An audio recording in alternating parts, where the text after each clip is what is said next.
بەناوی خوای گەورە سڵاوتان لەبێت بینەرانی بەڕێز و خۆشەویست دوایەوەی دەستەی سزایی دووەمی دادگای پێراچوونەوەی هەرێمی کوردستان حکمی 6 ساڵ زیندانی و 5 ساڵ چاودێری بۆ ژمارەیەک چالاکوان و ڕۆژنامنووسی سنووری بادینان دەرکرد بڕیارەکەی دادگا کاردانەوەی بەرفراوانی لە سەراستی نێودوڵەتی و ناوخۆی و وەلای دادوەران و پسپۆڕانی یاسایی دروست کردووە لە بەرنامەی ئەمڕۆ هەڵسەنگاندنێکی یاسایی بۆ بڕیارەکەی دادگا دەکەین و سەرسەرەوە دەکەین کایە بڕیاری دادگا هەڵی تێدایە و چۆن دەکرێت ئەم بڕیارە ڕاز بکرێتەوە بۆ ئەم پرسە بیوانداری بەڕێز حاکم عەبدولکەریم حەیدەر ئەندامی پێشووی دادگای پێراچوونەوەی هەرێمی کوردستانمان کردووە کاک حاکم بەخێر بێن سەرچاو خۆش بیاخوا زۆر سپاس ئەگەر سەرتەلەوە دەست پێ بکەین خوێنەوەی بەڕێزت بۆ کەیسی سادراوانی بادینان چییە هەز دەکەی کە ئەم کەیسە تەداخولاتی زۆری تێدا بێ؟ وەڵاهی من بڕیارەکەی دادگای تەمیزم بینی پێم گەیشت سێرم کرد و سێرم کرد هەڵەی یاسایی زۆر تێدا هەیە هەڵەی یاسایی لە شێوەی ئیجراعات زۆر بەسەریعی داواکە تەدقیق کراوە هەڵەی یاسایی لە تەطبیقکردنی یاسا یەکەمیان ئەو دەقە یاسایی کە پەنایان بۆ بردووە بۆ حکومدان لەسەر ئەم مەجموعەیە ئەو دەقە یاسایە لەسەر فعلەکەی انطباق ناکاتن ئەو تعدیلەی کە لە حکوومەتی هەرێم کراوە کات خۆی بە قەراری پەرلەمانی کوردستان ئەو مادەی کە گۆڕانکاری تیا کردو و چەند مادەیەک کەیشی ئیلغا کردووە ڕاگرتووە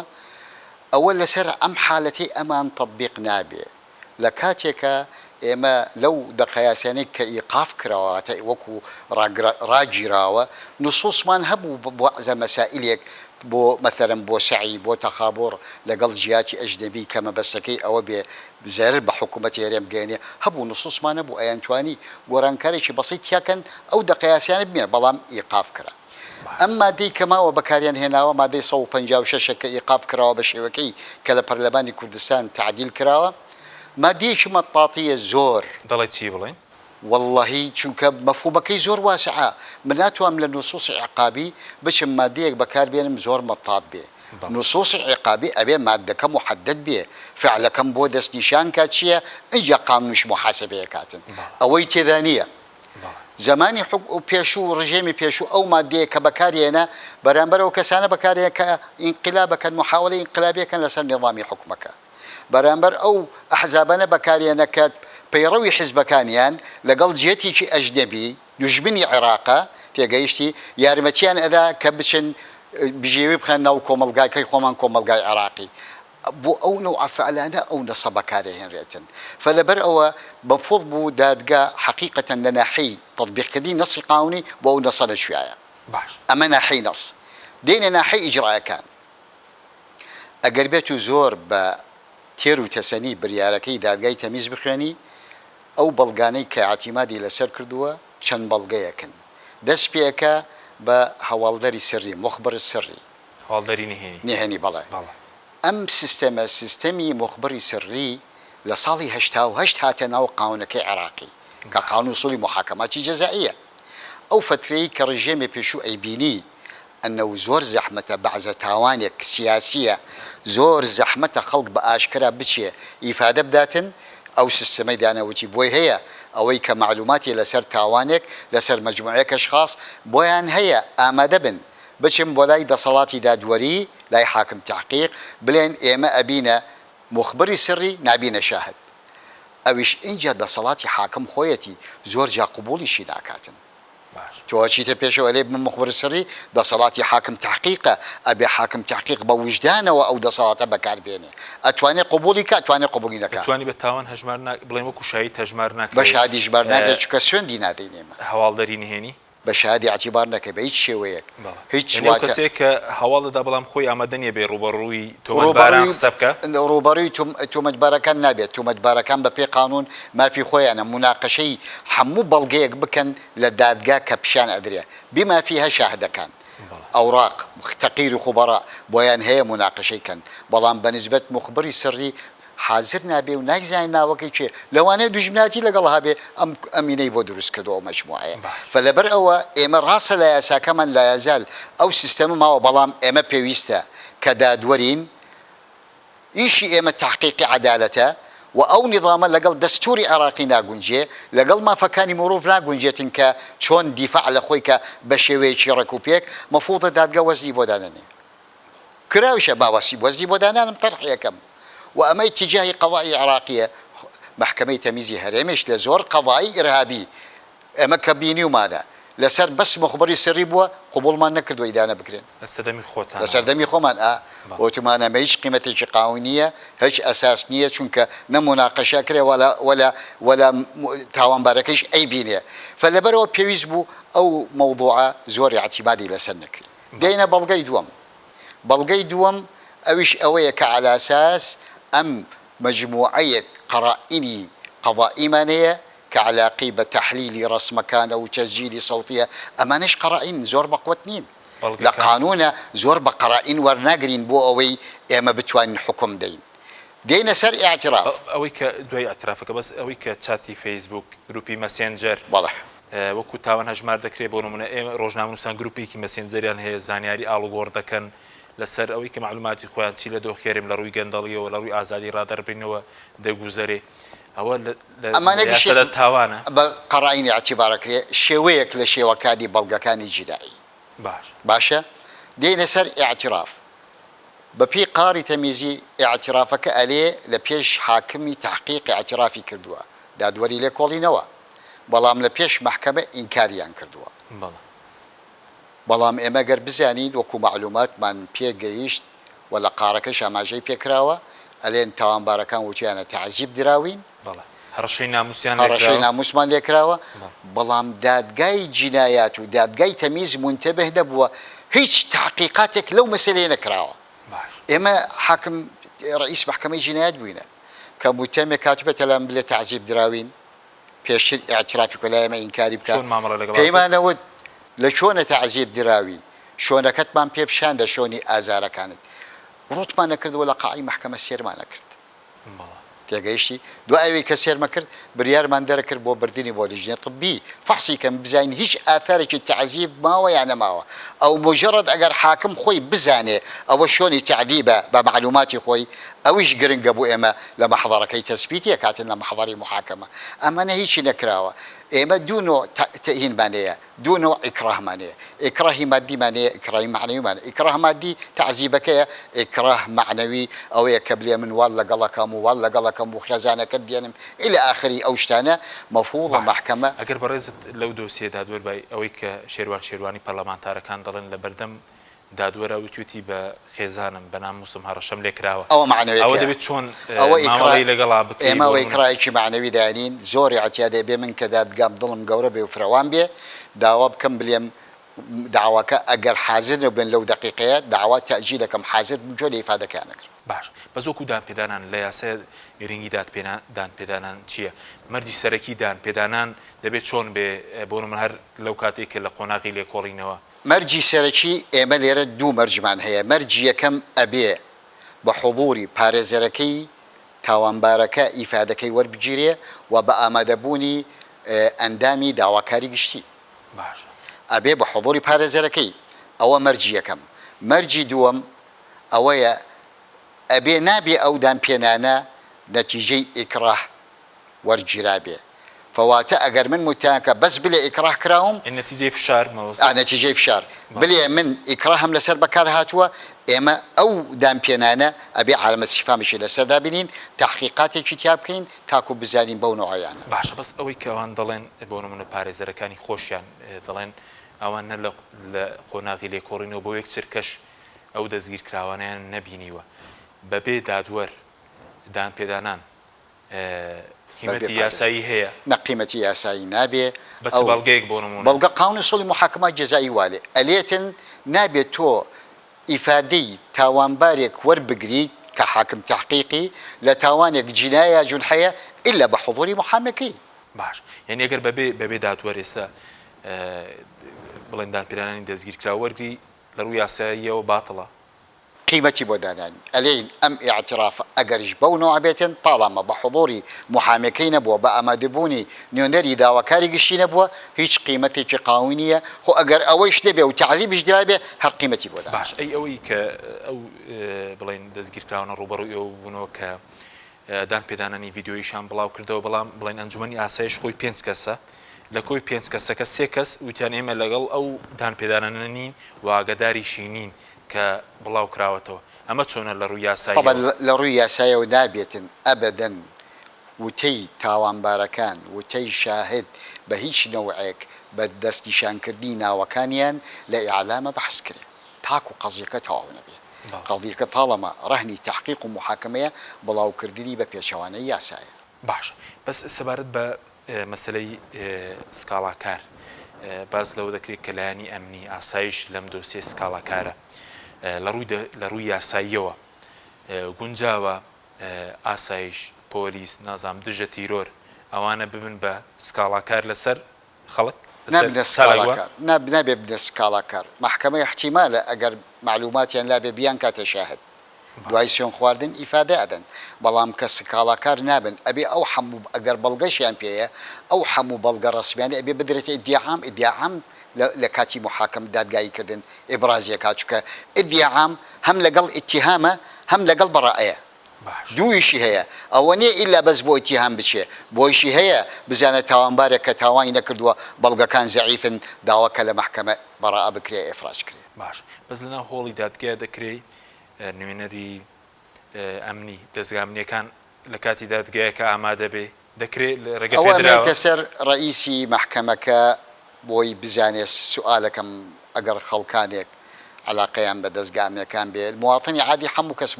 محاکەمە علەنیە ئەتوان حازرن ئەگەر مەبەستەکەیان بەس ئەوە بێ ئیخلال نەکەم بە جەلسەی محاکەمە بەس بێن جۆڕا بگرن طبیعیە باش بەڵام کە خەسم بێ ئیفادەی دابێ پێگەیشت ئیفادەی دابێ ئەبێ دوای ئەوەی ئیفادەکان تەواو ئەبێ بچێتە دەرەوە کە سڕی خۆیات ئیفادەی وەرگرت بۆ هەیەدا بدیشێ باش بەس وەکو یەکێک لە تاوانەکانی ئەوەی کەوان پێ تاوانبارکراون مەسلەی دانیشتبوون لەگەڵ کنسوڵخانەکان کە مەنیگەرانێکی زۆری لێکەوتووە تا لە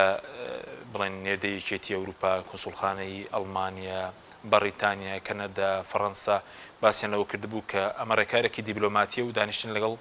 کنسوڵەکانە تاوان نییە تۆ چۆن لێ ڕوانی تاوانە دانیشتن لەگەڵ کنسوڵخانەکان من دقێکی یاساییم نییە بلێ مواطنێک لەگەڵ شخصێکی ئەجنەبی دابنیشێ تاوانە بەڵام شێوەی دانیشتنەکە دەورە بینێ چی ئێمە قساکەین لە دابێن یەکتری دەورە بینێتن ئەو ساکە من ئەگەر تەڕەفێک معادی بێ بۆ کوردستان لەگەڵ نوێنەرەکەی دابنیشی بەحسی مەسائلی کوردستان کەی تاوانە بە شەرتە دقێکی یاساییشم هەبێ بەڵام مجرد دانیشتنی طبیعی ئێمە مجتەمەعێکی فراوانین کراوەین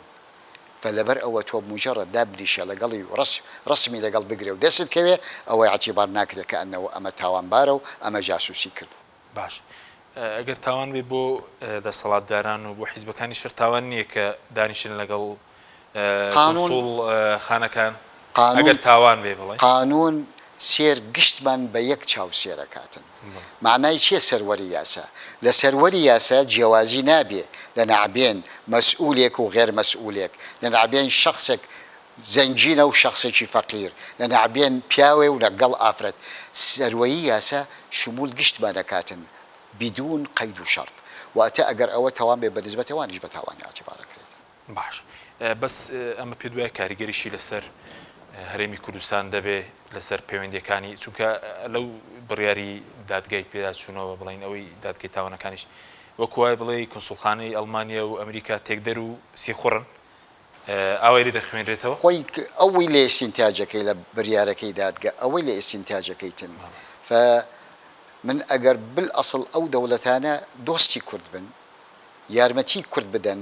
باوەڕ ناکەم بچن لە پشتەوە پشت لە کوردکەن و مؤامرە و ئەم مەسائلە یاسایانە بەکاربێنن فلەبەر ئەوە فعلا ئەوە وای کردووە کە ئەو عالەمە بێتاقەت بێت و ئەو جیاتە ئەجنەبیانە پیان ناخۆش بێتن لە کاتێکە من مساعدە مەکە یارمەتی مەدا لە هەموو بوارەکان من ئێستا اعتیباری کەم شخصێک لەگەڵی دابنیشێ بە تاوان گوناحە بەڵێ بڵین بڕیارێکی تری دادگا کە بەسەرێنە سەپێندا ئەو ژەوەیە کە زانیان داوە بە ڕێکخراوی حەفدەی شوبات کە ڕێکخراوی کوردیە لە سووی دادنیشێ کار لەسەر ماف و ئازادی و بڵاوکردنەوەی پێشێلکاریەکانی مافی مرۆڤ دەکات پێدانی معلومات بە ڕێکخراوە کە بڵێ پێشێلکاری مافی مرۆڤەیە بە ڕێکخراوێک کە بڵێن پیجێکی فەیسبووکیان هەیە و خۆیان ڕێکخراوێکن لە سویت ئەمە بڵێن دەچێتە چوارچێوەی تاوانەوە خۆی پێدانی زانیاری بە ڕێکخراوێکی کوردی والله ئەگەر من زانیارەکە علاقی بە واقعێک بێ مەلموس بێ حقیقت بێ جەریمە نییە من دائما پێدانی معلومات بە مەسائلێکی سڕی تشکیل جەریمە ئاکاتن واتە مەسەلەکەنی هەنی بێ وەڵام ئێمە گشتمان ێستا لە کوردستان نەزانین چی ئەبێ و چی نابێتن تەلەڤیزیۆنەکان من گشتی بەحسێکە فەیسبوک وەسایلی تەواصلیشمان گشتی بەحسێکە واتە لە نیهێنیە نەما کە لێ نیهێنەمێنێ نەقلکردنی ئەو معلوماتە بە هیچ شێوەیەک تاوان دروست ناکەوە ئیلا بێ هەموو خەڵکی کوردستان ئەوانەی کە تەمەنیان لە پێت بڵێم لە 9 ساڵ زیاتر تەمان ئێمە لە 9 ساڵ کەمتر مەسئولەی جەزایی نییە لە 9 ساڵ بەڕەوسەرەوە ئەبێ گشتی بدرێتە دادگا ئەمیش منطق قبولی ناکە بە هیچ شێوەیەک باش یەکێکتر لەو برێرە مەسەلەن سەپێنراوە مەسەلەوەی کە 5,000 دۆلاریان لە ڕێکخراوێکی ئەمریکی وەرگرتووە و ڕێکخراوە بازێک ڕێکخراوی پارێزەرانە کە دەورات و پەرەپێدانی سیستەمی دادوەری لە عێراق و لە هەرێم بەڕێوە دەبات لەمڕۆم هاوکاری کە ئەو فەندەی کە ڕێکخراونی دوڵەتەکان هەیەە بۆ ڕێکخراوەکان تاوانە چووکە لە بواری تریشە بڵین ڕێکخراوەکە جیهانیەکان هاوکاری دەکەن خێرخوازی هەندێکیان پەرەپێدانی مافەکانی مرۆڤ و هەندێکیان یاسایە ئەگەر بۆ ئەو وەرگرتنی ئەو پارەیە بۆ مەسائلی غێری سیاسی بێ و غێری سیخۆری بێ زۆر زۆر طبیعیە مساعدەیە ئەوەش بێ ئەگەر بۆ سیاسیش بێ ئێمە ئێستا نەسێکمان نییە محاسبەیکن چکە لەو نەسانەی کە ئێڵغاکرا پێ بڵێن بۆ معلوماتت ئێمە ڕەشوەی عادیمان هەیە ڕەشوەی طبیعیمان هەیە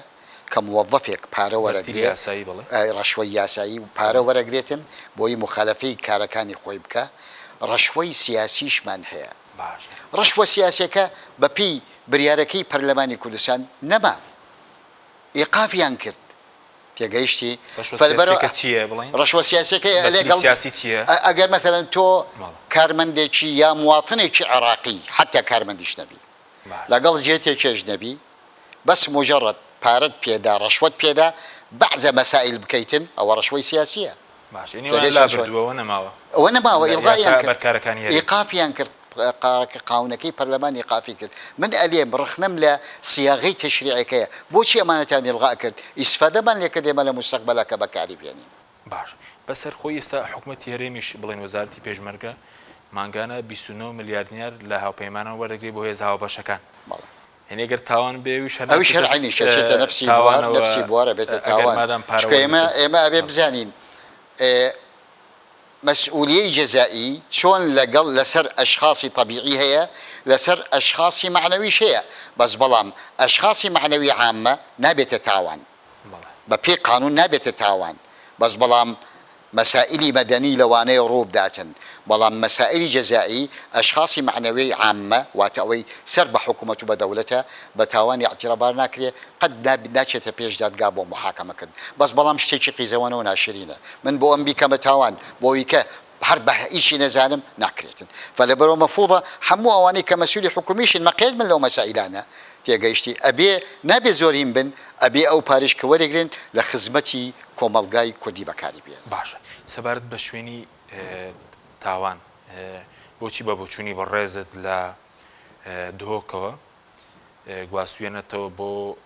هەولێر لە کاتێکە ئەوەی کە کۆنسوڵی بەنونە ئەڵمانیا لە دهۆک لە هۆتێلێک بینیوانە باز دەوە دەکرێت کە معلوماتیانە سەر هەندێک بیرەنەوت بە قسەی خۆیان کۆ کردوتوە لە سنووری بڵین دهۆک بۆچی گوازراوەتەوە بۆ هەولێر لە ڕووی یاساییەوە ڕێگە پێدراوە یاخود دەبێت لە شوێن بۆ من لە دهۆک وایە ئەمە لە یاسا ئەوەی بەحەس نەکردووە اختصاصی مەکانی دادگا عەلاقەی بە نظامی عامەوە نییە ئەگەر تاوانبارەکان ڕخنەیان گرت ئەبێ بریایی لەسەر بدرێ ئەو محکەمەیە بیبینێ کە مختصە مەکانیەن جەریمەکە تاوانەکە لەوێ ڕوویداوە ئەگەر اعتراضیان نەکرد بێ ماتۆڵی اعتراض نەکراوە تاڵەمە مخالف نیە بۆ نظامی عام ئەو بریارانەی کە دەرەچێت بە پێچەوانەی اختصاصی مەکانی مەقبولە کێشەمان نییە بەس بەڵام من وەکو بزانم هۆکارەکەی ئەوەیە کە داوێنێتە محکەمەی جینایەتی هەولێر هۆکارەکەوەیە کە عەلا ئەساس ئەلێن طالما مەبەست مؤسساتی هەرێمی کوردستان بووە مەبەست زیاتر کۆنسڵخانەکان بۆ ئەوانە مەقڕیان لە هەولێرە فلەبەرەوە پێویستە محکەمەی جینایەتی هەولێر ببینێ فەوەیە تەوەقعەکەم بەڵگە یاسایەکەیان بەسەوە هیچکەیان بەدەست نییە بەس بەڵام دادگاکردنیش بە پێچەوانەی اختصاصی مەکانی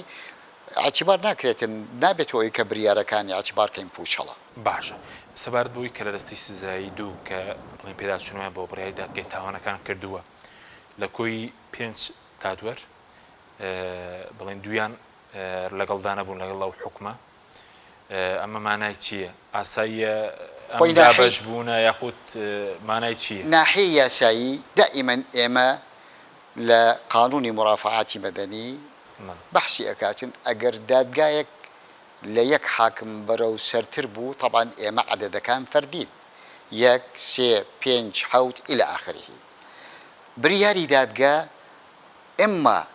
بە کۆی دەنگ دەرەچێتن و یاخود بە زۆرینەی دەنگەکان دەرەچێتن ئەم مەسەلە یاساییە جائزە ئەنەوە هەموو ئەندامەکان نەفسی بۆچوونیان نەبێ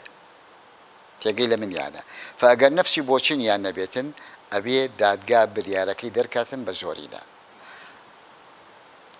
طبعا دائما لە قانونە ئەو دادوەرەی ڕەیەکەی مخالفە نابێ ئەعلان کرێتن قانون وایە نابێ ئەعلان کرێ بۆ حیفاظکردنی هەیبەتی دادگا نابێ ئەعلان کرێ فزۆر طبیعیە ئەگەر ئەم کەیسە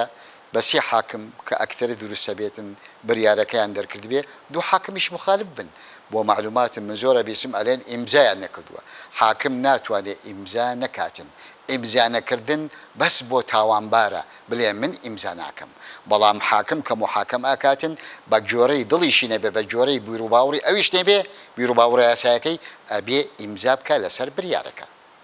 مثلا حاکمێکەیە لەگەڵ ئیدانەیە نییە ئەبێ هەر ئیمزا بکە عقوبەکەیش ئەبێ ڕێی پیشاندا عقوبەکە بێچەند بێ ئەگەڵ لەگەڵ ئیدانەکەیشانە بێتن ئەبێ ڕێی پیشاندا و بالتالی ئیمزاش کە لەسەر بریاری حکومەکەی دادگا بەس ئەوە بۆچی ئێستا بۆن لە دادگای پێداچوونەوەی هەرێم بەڕێز پێشتر خۆت لەوێ بووی باز دەوەی کە دەستی سزاییەک هەیە دووش هەیە دەستە گشتێکەش هەیە وایە بەڵێ دەستە گشتەکەمانەیە بۆ هەموو داوان لە ناو ئەو سێ دەستەیە دراوە بە دەستەی سزایی دوو هیچ هۆکارێک لە پشتەوە دەبینی بەڕێزە با من بۆچی شەڕەکەم داوا کە تەواو بێ لە محکەمەی مەوضوع محکەمەی جینایەتە محکەمەی بەدائیە محکەمەی استئینافە کە تەواو بێ داواکە تانەی تەمیزی لێدەن ئەچێ بۆ دادگای تەمیز پێداچوونەوە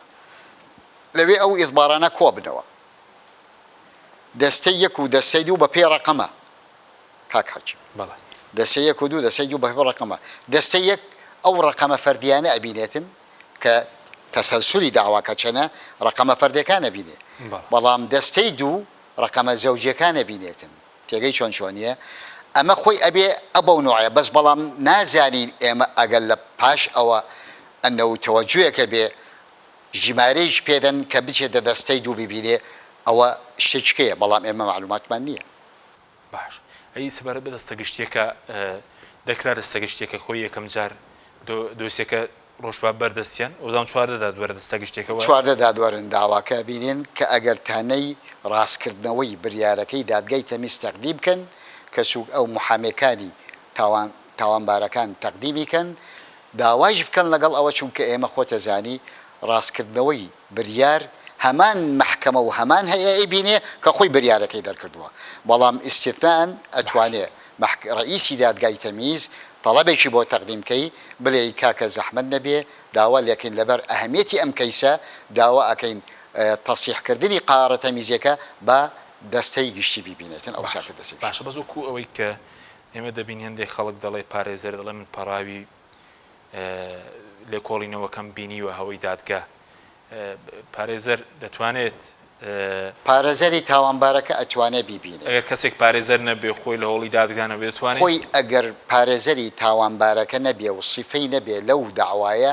مستحیلە بتوانێت بیبینێ قانونەن مەمنوعیشە ببینێ جیاوازە ئەگەر حاکم تحقیق ئاسانکاری خەڵکەوەی سەیمە لە ڕاگەیان قسە دەکا خۆی نەپارێزەری ئەو سزادراوانەیە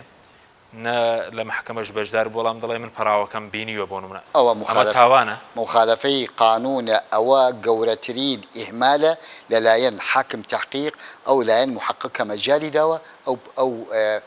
دۆسیە ببینێتن نابێ چکە ئەمانەنی هەرین تێگەیشتی هەموو خەڵک ناتوانێت سێری بکە پێت بڵێم حاکم تحقیق بۆ هەیە پارێزەری تاوانبارەکە ئەتوانێت لە مەرحەلەی تحقیق لە بیدایەتە کە تازەیە ماوەیەک منعیکە لە بینینی متهمەکە کە خۆی وەکیلێتی بۆ ماوەیەکی کاتی دیاری کراو چۆن محامیەک بە هیچ شێوەیەک سیفەی نەبێ لەو داوایە بتوانێت ئەو هەموو دۆسیە بینێ زۆر زەحمەتە ناکرێت باش سەبارەت بە ئەوەی کە پێشتر سەرۆکی حکوومەتی هەرێم چەند ڕۆژێ پێش دادگایکردنەکە وتی ئەو سزا دراوانە نە ڕۆژنامە ئەو بڵێن دەستگیرکراون نە ڕۆژنامە نووسن نە چالاکوانن بەڵکو سیخڕ و تێکدەر و تیرۆرستن پێش بڕیاری دادگای پێش ئەوەی کە دادگایی بکرێن دادگای تاوانەکان ئەمە دەستێوەردانەوەی کە ئەم قسەی سەرۆکی حکوومەت سەرۆکی دەسەڵاتی جێبەجێکردن خۆی قانونن ئەوە مەمنوعە مادەی 235 لە قانونی عقوباتی عراقی لێ کەس بۆی نییە کێشەیەک لە قۆناغی دادگایەکردن بێ یا لە قۆناغی لێکۆڵینەوە بێ بچێ قسە بکاتن لەسەر ئەو کەیسە بۆی نییە مەمنوعە قانونە چکە بۆ ئەو قسەکردنە سەدایەک و تەئسیرێک دروستەکە لەوانەیە لای حاکمەکە ئەنجە ئایا ئەوە حاکمێکی زۆر پسپۆر بێ قسە بکە مەمنوعە ئەو شخصێکی سیاسی بێ ئەو شخصێک تەمسیلی حکوومەت کاتن فئەوە تەئسیرێکی زۆرەکە ئەهێلێ عەدالەتەکە لە ڕێی خۆی لا بچێتن فطبعا شخصيا من لقل أوانيم أو دستيورداني كراستو خويا اعتبارك دستيورداني كنوعا ما لو دوسيا با تشبواريك بتشتن نأبيع بكرة باش سبارد بوي كمي قصة سر وقت كم دوسيا بلاين شون شارع سردك ربز استا أوي كده استيسازاي دوش بسندي كردوا يمر لبردم چن بجارد داين بوي ك أم دوسيا يقلا بكريتوا بجارد كان بجارد يكم ڕاستکردنەوەی بریاری دادگای تەمیز کە بچێتە چۆنە بەڵێن دەبێت داوا بکریان وەکیلی متهمەکان داوای کە پارێزەری سزادراوە خلال 30 ڕۆژ دوای ئیمما لە تەبلیغکردن یان بە بریارەکەی دادگای تەمیز یا لەو ڕۆژەی کە ئەو دادگایە دۆسیەکە ڕەوانە کرێ بۆ دادگای جینایەتی هەولێر 30 ڕۆژ دەبێت داوا بکەن ئەگە داوا نەکەن بۆ ئەگەر داوا نەکەن مودەکەی تەواو بێ ئەو مدەیە لە دەستی دەرچواتە بۆی نییە طلبی تەصحیحی قاری تەمیزی بکاتن باشە ئێستا ئەو بژاردەی یەکەمە من پێم خۆشە بەو نوعابێ باشترە بژاردەی یەکەم باشە لە چ ڕوویەکەوە بۆ ئەو لە ڕووی یاساییەوە چونکە من بژاردەی دووەم تۆزێک وا هەستەکەم ئەنە نوع یعنی قورسایەک لەسەر دادگا دروستەکە کە بچین بۆ عەفوی خاص باشە بژاردەی یەکەم دادگە دەتوانێت ئێستا ئەم حکومە هەڵبۆشێنێت کام دەستە دەیبینێ ئەم ڕاستکردنەوەی دەستەی گشتی ئەگەر ببینێ دەستەی گشتی بیبینێ توانێت ڕاستی کاتەوە خاصن دەستەی گشتی چواردە حاکمەی بینێ حاکمی خاون خبرە و خاون تەجروبەن ئەوانەی کە بەشداریان نەکردووە لە دادگایکردنەکە لە بینینی داواکە لە تەمیز ئەتوانە ڕێی خۆیان ئەویش بە زۆرینێ ئەویش عینەن بە زۆرینێ یا بە ئیتیفاقە بەئیتیفاق باشە ئەی سەبارەت بە وتت لەگەڵ لێبوردنە گشتێکە تۆ پێت باشە لەم لێبوردنی گشتی نابێت لێبوونی تایبەت ئەوەی کە وتت لە دەبێت باشترینش دەوێت لە ڕاستکردنەوەی بڕیارەکە دۆسیەکەی لا بکرێتەوە ئەی ئەگەر بڕۆین بۆ لێبوردنی تایبەت سەر و کێرێم کەی دەتوانێت و لێبوردن دەربکات کەی ئەم بریارە دەرەجەی قەتعی وەرگرت واتە ماوەی تەسیحەکە نەما تەواو بوو ئەو ساکە سەرۆکی هەرێم بە پێی دەسەڵاتەکەی خۆی بە پێی قانونی سەرۆکاتی هەرێم ئەتوانێت لێبوردنی تایبەتیان بۆ دەرکات باشە بەس ئێستا تاوەکو پرۆسی ڕاستکردنەوەی بڕیارەکە پێداچوونەوە پێ نەکرێ سەرۆکێرم لە ڕووی یاساییەوە ناتوانێت ئەگەر لە ڕووی یاساییەوە ئەبێتە تەدەخول لە شؤونی قەضا خۆش نییەوە واتە تۆ ئەو کاتە تەدەخولت کردووە لە دەسەڵاتی دادوەری فئوسوڵ وایە لە هەموو عالەمە کاتێک ئەیکەن کە هەموو قۆناغەکان تەواو بوو ئەو ساکە سەرۆکی هەرێم ئەتوانێت باشە بەس جیاوازەکەی چی ئەوەی کە دەستەی بڵێن دادگای پێداچوونەوە دەستە گشتێکە بڕیارەکە هەڵبۆشێنیان سەرۆکێرم باز دەوەکەن سەرۆکێم ئەگەر لێبوردنی تایبەت دەربکات ئەوان هەر دوایی وەکو تاوانبارن بە تێکدەر بەسی خوڕ ناتوانن لە دام و دەستگاکان ئیش بکەن ناتوان خۆیان بە پۆستی سیاسی بپاڵێون ئەوە دروستە لێبوردنە تایبەتەکە لێبوردنە تایبەتەکە بەس ئەتوانێ مافی شخصی عەلاقەی پێوە نەبێ مافی شخصی بەڵام مەسائلەکانی کە ئەبێ یەک بە یەک لە بریارەکە بیرروسیە بریاری لێبردوونی تایبەتەکە مەثەرەن بروسی ئێمە عەفومان کردن لە ئەسڵی عقوبەکە کە 6 ساڵە ماوەکی تەوقیف بوونە نەمێنێ و هەروە بتاری شمولی مراقبەکەیش بکە کە 5 ساڵ مراقبەیان لەسەر داناون ئەوە لە نەسی لێبوردنە تایبەتیەکە نەبێ ناتوانانی شمولی پێ بکەیتن بەڵێ یعنی دەتوانرێت تاوانەکەشیان لەسەر هەڵبگیرێ ئەوەشیان ئەگەر لە نەسی لێبوردنە تایبەتەکە هەبێت کە من بتوانم کە سەرۆکی هەرێم بتوانم عقوبە ئەسڵێکە لابم ئەشتوانیم عقوبە تەبیعەکانیش لابم بەڵێ سوپاس دەکەم ناوبڕێکمانە دوای ناوبڕێک قسە دەکەین درێژکردنەوەی بڵێن تەمەنی دادوەران ئەوش کە خۆیان هەندێکیان بەشدار بوون چوار بەڵێ بینێرانی بەڕێست ناوبڕێکی کورت و دەگەڕین وڵاتە جارێکتر سڵاوتان لەبێت بینێرانی بەڕێست کاک حەکەم سەبارەت بە مەسەلەی ئەوەی کە هەندێک دادوەر کە لەم دۆسی بادینانە بڵێن بەشدار بوون و حکمیان داوە تەمەنی خانەنشینیان بەسەر چوو و درێژ کراوەتەوە لە ڕووی یاسایەمە چۆنە چووکە باز لەو دەکەی یاسای درێژکردنەوەی خزمەتی دادوەری ژمارە 39 ساڵی 2012 لە هەرێمی کوردستان بەرکار نییە پەرلەمانی کوردستان بەرکاری نەکردووە دەستەی دەسپاکی خۆی نووسراوی کردووە کە بۆ ئەنجومەنی دادوەری کەم درێژکردنەوە نایاساییە سەرۆکی پەرلەمان نووسراوی کرد بۆ سەرۆکایەتی هەرێم کەمە ئەم یاسای لە پەرلەمانی کوردستان بەرکار نەکراوە و نایاساییە دەکرێت دادوەرێک بە نایاسایی تەمەنی درێژ کرابێتەوە و بەشداری حکومدانیش بکە بەڵێ ڕاست ئەو یاسایە لە پەرلەمانی کوردستان ئیقراری پێ نەکراوە و هەر کاتی خۆی لە زمانی لە حکوومەی ئیتیحادی لە پەرلەمانی عراقی دەرچووە ئەو یاسایە تەطبیقکردی لە هەرێمی کوردستان تۆزە ئیشکالمان بۆ دروست دەکاتن چونکە یاساکەی حکوومەت ئەلێ تەمەن درێژەکرێتەوە لە 63 بە 68 لای ئێمە لە 65 تەقاعودی حاکمەکانمان بۆی درێژەکەی کەتە 68 واتە لەوێ حکوومەت 5 ساڵ بۆچی درێژەکاتەوە لای ئێمە لە 3 ساڵ زیاتر نییە تۆ ناتوانین دەق یاسایەک بەو نەوە هاتبێ لە هەرێمی کوردستان بەکاری بێنی ناتوانین نیوە بەنیوە مەبەستم ئەوەیە یا ئێمە خۆمان پەرلەمانی بەرکار نەکرابیانیەوە هەر دەکرێت یاسایەک لێرە پەرلەمان بەرکاری نەکە سیفەتی ئیتحادیشی نەبێ لێرە کاری پێ بکرێت لێرە کاری پێک بکرێ بە پێچەوانەی یاسایە فمەفروض من حەزم کرد پەرلەمانی کوردستان ئمما یاسای دەسەڵاتی دادوەری بگۆڕێت تعدیلی کە عمری حاکم بۆ تەقاعود بەرز کاتەوە و یاخود قاونێکی هەمان شێوە دەربکاتن کە بتوانین بەکاری بێنین باش بەس ئەی لە ڕووی یاسایەوە ئەگەر بۆ نمونە من حاکمێک بم تەمەنی خانەنشینیم بەسەر چوو بەناسایی ماوەکەم درێژ کرابێتەوە دەکرێت خۆت سزای بەشداری محکەمە بکەی و سزای خەڵک بدەیت تاڵەمە قەراری پێدەرچوو لە ئەنجومەنی دادوەری و بەردەوام بوو لە وەزیفەکەی مەعاشیشی لەسەر وەرگرت ئەگەر بریارەکەیش مخالف بێ بۆ قانون بەڵام ئەو کارانەی کە پێڵەسێ گشتی وەزدی قاونی خۆیە بە هیچ نوعێک بریارەکانی اعتیبار ناکرێ باتڵە چکە بۆ ئێمە لە فقه و قەضای ئیداری نەظەرەیەکمانێ نەظەریەت الموظف الفعلی ئەلێ موظفێک بە پێشەوانەی یاسا کە تەعین بوو بەڵام دەست بەکار بوو ئیشی کرد ئیشەکانی قیمەتی قاونی خۆی هەیە ئەمە لە فقه و قەضای ئیداری موجود هەیە هەمان نەظەریە لەسەر دادوەرەکانیش تەطبیقەکرێ واتە ئەمە نابێتە هۆی ئەوەی کە ئێمە ئەو هەموو ئیجرئاتانە کە کراوە بەشداری کردووە لە زۆر دۆسەی محکەمەی تەمیز و بریاری تیا دەرکۆ برێن وەڵڵا ئەمانە باتڵن ناکرێ اعتبارەکرێ ئێستا ئەو حاکمێکە ناحەی فعلی ئەندامە لە دادگای تەمیزی هەرێمی کوردستان ئەگەر بێت و درێژکردنەوەی عمرەکەی لە بەردەوامبووی لە خدمەت بە پێچەوانە یاساش بێت باشە بڵین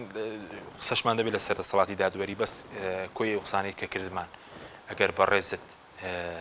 دادوەر بووی وەکو پێشوو لە دادگای پێدا چوونەوە یاخود لە دادگای تاوانەکان ئەم حکمی بەم بەڵگانە حکمی 6 ساڵ زیندانی و 5 ساڵ چاودێریت بۆ ئەو سزادراوانە دەردەکرد وەڵی من بەپێی ئەوەی کە دەیبینی بە لە بڕیارەکە ئەو نەسانەی کە لە بن دەست منە من مقەیدم بە قانون باش حکم دەرناکرد چکە بۆ من دقێکی یاسایی نییە بەتەواتی لەسەران تەطبیقەکەم گشتی ئیقافی عملی پێکراوە و ئیلغا کرابێت کە من نەسم نەبێ ناتوانم ئەلێ لا جەریمەتە ولا عقوبەتە ئیلا بنەص ئەم مەبدەئە قانون لە دەستوری هاتووە لە قانونی عقوباتی عێراقیش هاتووە فمن چۆن بتوانم من نابمە مشەڕع نەسێک دروستکەم بۆ خۆم و خەڵکی پێزابم ئەوە ناکرێ چونکە ئەمە ئەبێتە هۆی ئەوەی کە خەڵک لە سەر مەسیری خۆی مطمئن نەبێ. قانونی عقوبات قواني عقابي الأصل في الأفعال الإباحة، استثناء قدغيا، فلبرو من استثناء كش بياسابي كمن ياسايكم نبي ناتوان بعيد شويك حكمي بكم بدو حكمي نذكر بينزرو بلين 6 ساڵیش و 5 ساڵ چاودێریەکەش چۆنێنی دوایش أو عقوبية تبعية صلاحية محكمية أتواني دايبني أتواني داينني بس بلا من دير ملاحظة يعني چیه مواتای چیه بونو من اگر دوای 6 ساڵ آزاد کراي 5 ساڵیش جيجير مراقبة چاودێری شرطة أبيتن يعني ديك بشتي بيبي ببرياري أبي بوزور شو ناتواني بشي بموافقة ورقري كأشي خلشك مراقبتي كل أبي تقبولي كي زوري اعتيادية بس بلام توسيري مدي سزاي عقوبة أصليك كشي صال لبيس صالوا تاكو دابزي بو 6 ساڵ أما معناه شيء من لتو سؤالك إما لجرائم سياسي أو أنا لعقوبة دانابزين ومعلوماتك جرائم سياسي زور جرنجا علاقي بأمني كردستان وهي قدر الإمكان أبي عقوبة كان مرة دعبة شي كل محكمة وايلي كل كبش صار الحكم عنده دابزي كم ترين سزايم ودابني خويتواني 20 ساڵ حكمك ايتواني 5 ساڵ حكمك ايتواني بكات 10 ساڵ 8 ساڵ 9 ساڵ 7 ساڵ بو دابزي بو 6 من متاكد منا يعني داد ورا كان ناشار بونا قناعتي بموضوع كان بو ناشار بونا اجرش عقوبه عندن كم ترين عقوبه عندن بس اكل برز دوباره بلين داد ور باي 6 روجيش زیندانی نەدەکردە ناوانە بە پێم بەڵگانەی کاتووە لە بری 6 ساڵ من طالما دە سیاسایی هەر حکومم دەرناکرد ئەو حکومە دەرناکرد باش هەروەکو ئەو برادرانەی کە محکەمەی تەمیز لە دەستەکە مخالف بوونە متأكد بتوێتن منیش ڕای مخالفە بۆ ساک باش بینی سەر پرسێکی تر ئەویش مەسەلەی پرسی دادوەرانە یاخود سەربەخۆی دادگاکان ئێستا لە کوردستان شتێک هەیە بە ناوی سەروەری یاسا سەربەخۆی دادگاکان شتێکێ بەمانە ڕاستەقینەکەی واللهی من پێت بڵێم ئێمە ئێستا لە کوردستان خاصەتەن دوای ساڵانی 2018 کە مجموعەی حاکم زۆری حالت کران لە دادگای پێداچوونەوە تقریبا نوع لە کێشیان دروست کرد لەسەر سەربەخۆی دادگا لە کوردستان ئێستاکە دادوەر ناتوانێت لە بەنسەبە گەورەکان تعیین بکرێ ئەگەر حزب تەرشیحینەکە وەلەو ماوەیەکی زۆرە بەو نوعە بەس بەڵام جاران خەڵکانێک بەتوانا بوون بێلایەنیش بوون ئەگەر حزبی تەرشیحی بکرێ طبیعیە بەس بەڵام ئێسەوا نەماوە لە 2018 بەو نوعە نییە سەمەثەن ئێمە ئەوە لە دادگای تەمیز بێژگە لە خۆم حاکم ڕزگاریش کابرایکی بێلایەنەوە لە ئەندامی دادگای تەمیزە و حاکمی کەشمان زۆرە بەو نوعە بەڵام لە 2018 وایان کرد لە مەوضوعەکە أنه إلا بحزب مجموعة أوان له هولير دوهوك برادراني خومانش لسليماني وقرميان مجموعة كبترشا بس أول ما نيجي سبونه من البرلمان كان باز لو كان بونه من لا أنجمني دادوريا دابشكاري حزبيه بونه من پێنج بۆ یەکێتی پێنج بۆ پارتی نازام سەرۆک بۆ پارتی جێگر بۆ یەکێتی ینی دادوەر ئاساییە ئاو بەم شێوێ ببێت بڵێن دادوەری پارتی دادوەری یەکێتی طبعا زۆر ناشرینە و نابێ وابێت دادوەر ئەبێ بە پێی ضەمیر و وجدانی خۆی بە پێی توانا و قابلێتی خۆی ببێتە ئەندام لە پۆستە گەورەکان ئەبێ بە پێی توانایی بە پێی ئەو توانە قاونەی کە هەیەی کە بیدایەتەوە دەستی پێکردووە ئینجا ئەو پۆستانە ببینێتن طبعا گۆڕینی پۆستی دادوەر بە پێی قاونی دەسەڵاتی دادوەری مجموعەیەک شوڕوتمان هەیە ئەبێ مثلا کابیتە ڕئیسی ئیستیناف منطقەکان ئەبێ سۆنفەکەت لە سۆنفێکی بەرز بێ ئەبێ زیاتر تۆ بریارەکان کە دەرد کردووە کە کاتی خۆی لە دادگاکانی کە بوویتە پەسەند کرابێ زۆر شیکەشمان هەیە ئەنجا پۆستە وەرەگری بەڵام ئێستا تۆ هەیە دادوەرمانەیە ئەو هەموو شەرتەی تایە بەڵام نەچۆتە محکەمەی تەمیز بۆ چکە حەزب تەبەنی نەکردووە باش بەس ئەو پرۆسی پەیمانگەی دادوەریش هەیە بۆ ئەوەیشمان هەیە ئێمە تەداخولی تیاکە ئەو بە پێی دەقە یاسایەکان حزب تەدەخل ناکە بەس بەڵام کە دێتە سەر واقعی عەمەلی لەوانەیە تەدەخولکە لە پێدانی دەرەجە و وكفى أو أمانة احتمالا ببين ياساك بونوعنية فأو قانون خوي أليه یاساکە ئەلێ دوای دەرچوونی ئەم یاسایە وابزانام 2008 یا 2009 بوو یاساکە دەرچووە ئەلێ کەسی کە نابێتە دادوەر یا نابێتە ئەندامی داواکاری گشتی ئللا دەرچووی پەیمانگای دادوەری بێتن بەڵام ئێمە چەندێک دوای ئەوە حاکم تعیین کران مرشحی ئەملا بوو مرشحی ئەولا بوونە حاکم زۆرمان هەبوو خۆمان خەرقی یاساکەمان کرد ئەمە نەتیجەی ئەوەیە کە ئێمە خۆی دەسەڵاتی دادوەری بالئەسڵ زەعیفە دەسەڵاتەکانی کەی زەعیفتریەکەن تێگەی چۆنیە فئێمە حەزەکەین دەسەڵاتی دادوەری خۆی ئەو کارانە بکاتن خۆی خەڵک تەرشیحکا بۆ محکەمەی تەمیز دوای ئەوەی سێری دۆسیەی ئەو حاکمانەکە ئەوێنێ بنە ئەندام لە محکەمەی تەمیز سێری کە بە پێی توانە دایان بنێ نەک بە پێی ئینتیمای حزبی باش ئەبەو نوع بەس بڵێن دادوەری ڕاستەقینە لای بەڕێزت کێیە دادوەری ڕاستەقینی لای من ئەوەیە کە پەنانە بە بۆ ئەم حزب و ئەو حزب بۆی پۆست وەربگرێ دادوای ڕاستەقینە ئەوەیە کە هەموو کاتەکەی خۆی بۆ دادپەروەری جێبەجێکە ئێمە خۆمان حەدیثێکی پێغەمبەرمانە ساڵ وسلم ئەلێ القاضي يذبح بغير سكين معنای ئەوە ئیشەکەی حاکم ئەوەنە زۆرە و ئەوەنە قورسە ئەوەنە کاتی لێ ئەوێ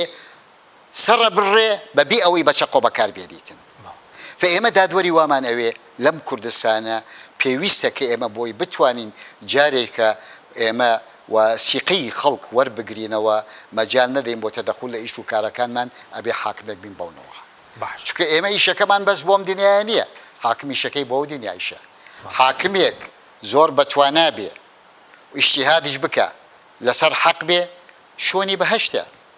بەڵام حاکمێک بەتوانە نەبێ و حکم بکاتن شۆنی ئاگرە حاکمێک بەتوانە بێ ئەزانێ ناحەقە ئەیکاتە ناحەق هەم شۆنی ئاگرە